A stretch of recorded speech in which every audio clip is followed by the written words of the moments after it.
Ni nesa ni yaro da mai koyon waka ni da wale nisa ni ina na zuwa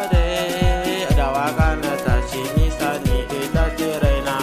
na tashi ina guri in yi waka da wada ina zaune gida na mu da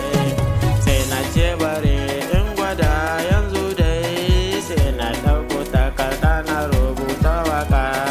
na tara yan kuɗaɗe na domin in je da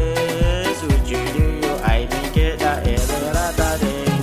na zo su studio an yi min kiɗa da na rera waka ta nisa ni da kawo kafin video su studio da na samu mutane sun ce min in dage da sun bani ƙwarin gwiwa a kan waka haka na ɗane ke kullum ina ɗan yi da wataran ina zaune gida da sai ga wani bako ya zo gona da kawo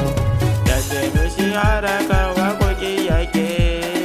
in yi postin in bashi ya je ya sayar na kammala komai na ɗauka na miƙa mishi ya zo ya buga ana sayar a kasuwa wata ina zane na sai ya dawo ya ce min ga abin da suka samu haka na rike na ga kuɗaɗe suna shigo ni nan na kamo huri na yi nawa